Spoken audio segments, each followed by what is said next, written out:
Welcome to RhinoCAM 2017, brought to you by MecSoft Corporation. Today we'll be introducing 3-axis milling. Before viewing this video, it is recommended that you first take a moment to complete the Mill Quick Start tutorial. You can find it, among other resources, located on the Learning dialog. From the Rhino main menu, drop down the RhinoCAM menu and pick Learning to display the dialog.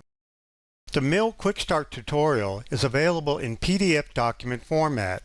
A video version of this document is also available from the MecSoft.com website. If you would like the source files used in this video, just drop us an email at support@MecSoft.com and ask for the intro video source files. We'll be happy to send you a download link. Before starting any new CAM project, you should first perform the following checklist. First, make sure that your part is in the correct units. You can find the units displayed here on the status bar. If you need to change the units, do so before you start programming your part. You can do so from the Options dialog. From the Rhino main menu, select Tools and then Options, and then select Units from the Document Properties section of the dialog. Second, take a look at your part and see if it's in the correct orientation for machining. You may need to rotate your part, for example, to accommodate the table of your CNC mill. Third, check the size of your part.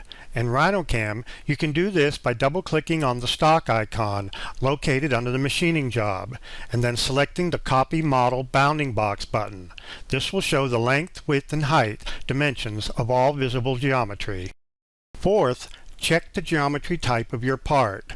For 3-axis milling, you should have either solids, surface, or mesh geometry. We will perform the following basic steps in machining this model. First, we will define the machine and the post-processor to use. Then, we'll define the machine setup, including the stock geometry, material, and work 0. Then, we'll select a tool from a predefined tool library to use for machining. After that, we will generate a 3-axis horizontal roughing toolpath. Then, we'll move on to our parallel finishing toolpath. Then, a 3-axis radial toolpath with containment. We will simulate the toolpaths, post-process the toolpaths, and then generate shop documentation. Now, before we begin, I want to mention the layout of the Program tab. You will notice that we will progress from left to right. We'll start with setting the machine, then the post, setup, stock, alignment, material, and then the work 0. Only after those steps are completed do we create machining operation. Let's start by defining the machine to use for this job. From the Program tab, select Machine to display the dialog.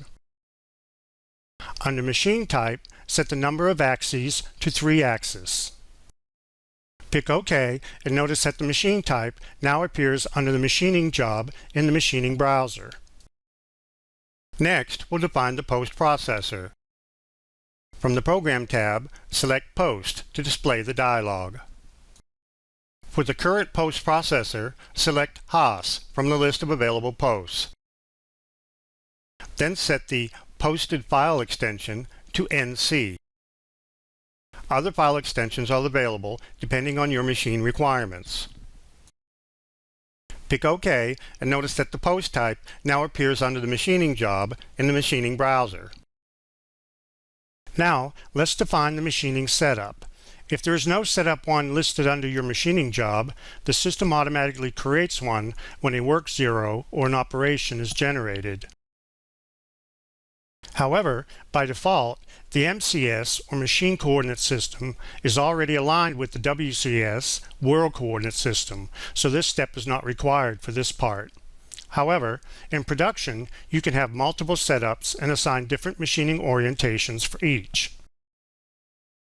In this step, we'll define the raw stock from which to cut the part. From the Program tab, select Stock, and then select Box Stock from the menu to display the dialog. First, we'll select Copy Bounding Box. The system analyzes the part and displays the maximum dimensions of the part.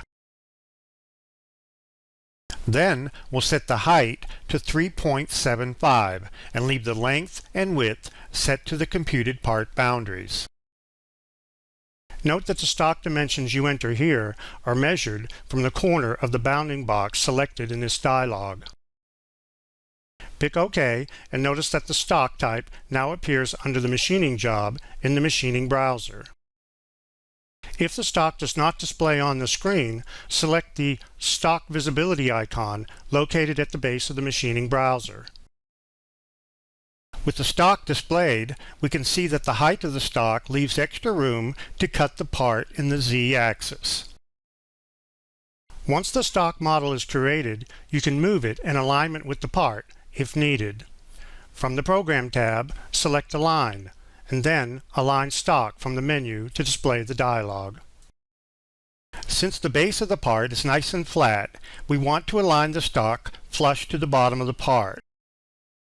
So for Z alignment, we select Bottom, and for XY alignment, we select Center, and then pick OK. The stock is now aligned flush to the bottom of the part in the Z-axis and centered in the X and Y axis. Next, we'll set the material for the stock geometry. From the Program tab, select Material to display the dialog.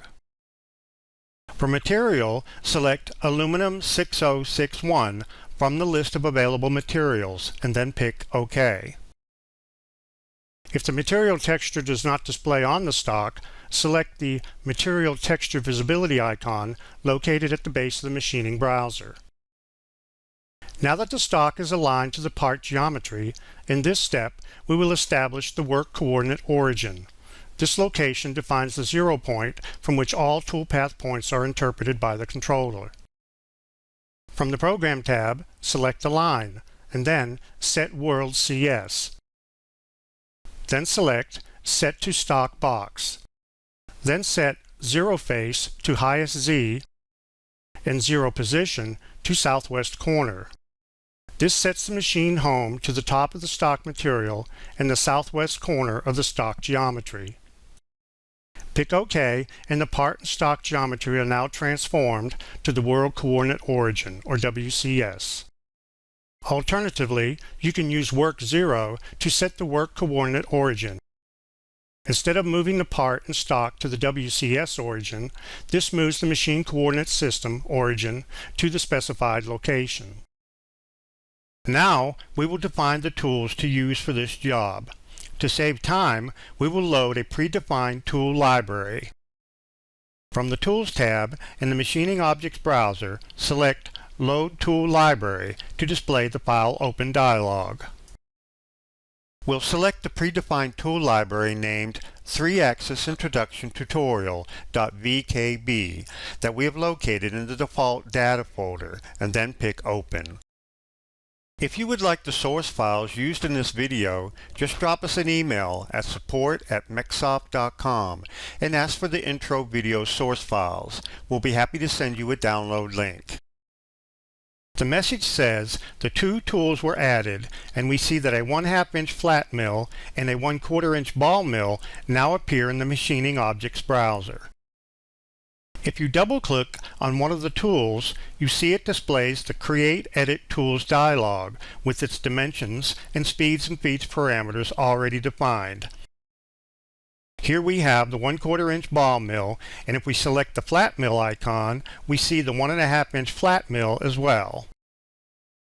We will be using the 1/2 inch flat mill for roughing and the 1/4 inch ball mill for finishing. Now we're ready to create our 3-axis horizontal roughing operation. From the Program tab, select 3-axis and then Horizontal Roughing from the menu of 3-axis operations. This will display the Horizontal Roughing Operations dialog. By default, the Control Geometry tab is displayed first, allowing you to define drive and/or containment regions.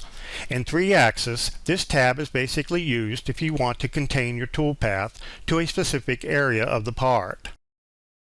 In 3-axis, if you do not select anything from the Control Geometry tab, the entire part is used as one drive region. This is what we want, so we'll move on. Now we switch to the Tool tab of the dialog and select the Flat Mill 1/2 inch tool from the list of available tools. Note that the tool parameters of the currently active tool are always displayed in the status bar at the bottom of the Machining Objects browser. Now switch to the Feeds and Speeds tab. Select the Load From Tool button. RhinoCAM will retrieve the feeds and speeds parameters that were set when the tool was defined and associate them with the current operation. Next, we'll switch to the Clearance Plane tab. Set the clearance plane definition to Automatic and the cut transfer method to Clearance Plane. In the automatic mode, RhinoCAM will determine a safe Z height for locating the clearance plane. Setting the cut transfer method to clearance plane will force all transfer moves to be performed in this determined clearance plane. When this dialog is active, the clearance plane is shown on the graphic screen. Now switch to the Cut Parameters tab to control the cutting. We'll leave the tolerances set to 0.01 or 10 thousandths and leave the stock set to 0.025. This means that we will be leaving 25 thousandths of stock remaining on the part and that the actual tool path cannot deviate from the stock height more than 10 thousandths after machining. For the step over, which is the distance the tool will move per pass in the X and the Y, we'll make it 40% of the tool diameter. You can also specify the step over by entering an exact linear distance. Now we select the Cut Levels tab and set the Step Down control to 50% of the tool diameter. We mentioned that the step over defined on the Cut Parameters tab is the distance the tool moves in the X and Y. Now, the step down specified here is the distance the tool can move in Z.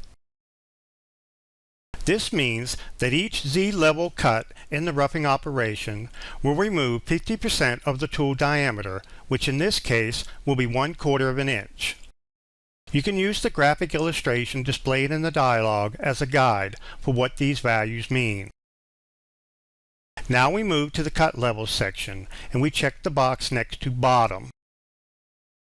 We don't want the roughing operation to go below a certain depth. You see that the bottom by default is set to -3.75, which is the actual bottom of our part on the table. So we'll set this to -3.5 so that we limit the tool path to cut no lower than 1/4 inch above the table. This can be used, for example, if you have clamps that you want to avoid. Now we'll pick Generate to calculate the tool path and display it on the graphic screen. Note that the display of the toolpath in the graphic screen can be turned on and off by selecting the Toolpath visibility icon located at the base of the machining browser.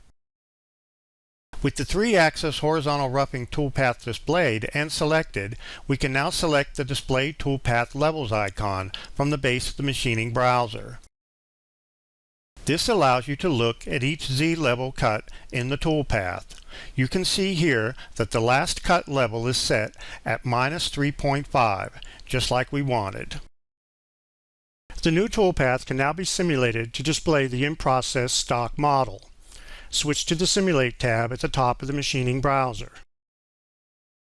Select Preferences and set the simulation model to polygonal and the simulation accuracy to fine, and then pick OK. Check Simulate by Moves and adjust the slider to set the simulation speed and then select Play. If you don't want to wait for the entire toolpath, you can select Pause and then To End to calculate and display the entire toolpath simulation. Then we can select the toolpath visibility icon from the base of the machining browser to turn off the toolpath and see the in-process stock model. And there it is, and you can see that it is leaving 1/4 inch of material like we wanted. Now, with the Z-level roughing operation complete, we can move on to the finishing operation. From the Program tab, select 3-axis and then Parallel Finishing from the menu of 3-axis operations. This will create a finishing toolpath in parallel planes. This will display the Parallel Finishing Operation dialog.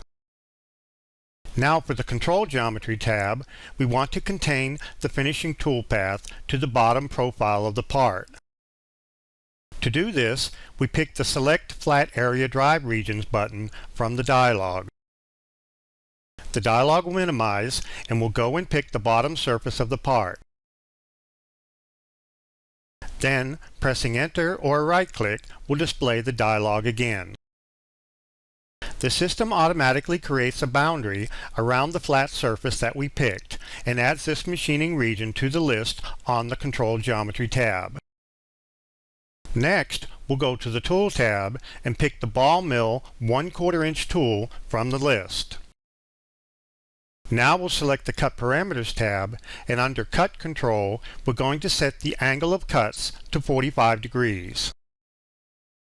This will set the angle of the parallel cuts to 45 degrees from the x-axis, and for step over, we'll set it to 15% of the tool diameter. Now we pick Generate.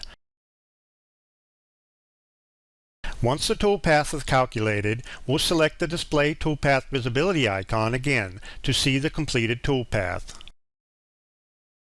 You can see that it's cutting in parallel planes at 45 degrees, and you can also see that it is contained to the outside perimeter of the base of the part. The new toolpath can now be simulated. Switch to the Simulate tab and pick Play. You can see that the tip of the tool does not pass beyond the perimeter. You can then pick Pause and then To End to complete the simulation, and then hide the toolpath to see the in-process stock model. As we can see from the stock model, we need some additional finishing here in these two pocket features. From the Program tab, we'll select 3-axis and then Radial Machining from the menu of 3-axis operations. This will create a finishing toolpath of linear cuts that radiate out from the center of the pockets. The Radial Machining Operation dialog is now displayed. Now, for the Control Geometry tab, we want to contain the toolpath to the perimeter of each pocket feature. To do this, we pick the Select Drive Containment Regions button from the dialog. The dialog will minimize and we'll go and pick 3 perimeter edges around each of the 2 pocket features.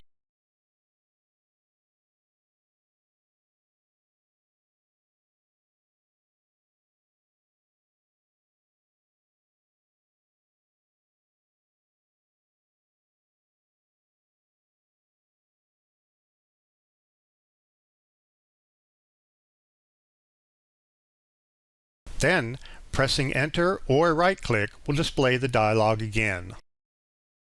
Now we go to the Tool tab and pick the same Ball Mill 1/4 inch tool from the list. Next we'll select the Cut Parameters tab and set the step over to 15% and then pick Generate. This creates a finishing toolpath for these 2 features. As you can see, the linear cuts radiate out from the center of the pocket, and the tip of the tool stops at the perimeter that we selected. Now, with the toolpaths complete, we're ready to post-process to an output text file containing G-codes that can then be sent to the machine tool to actually machine the part. Select Setup 1 from the machining browser, and right-click and select Post. This will post all operations created under the setup. By default, the part file name and the setup name are appended for the G-code file name. Also by default, the posted G-code file is saved to the folder where the part file is located. Now pick Post and the G-code file is displayed in Notepad where it can be viewed or edited manually. Now close Notepad. At any time, you can create an informational report of your machining operations. Switch to the Program tab in the machining browser.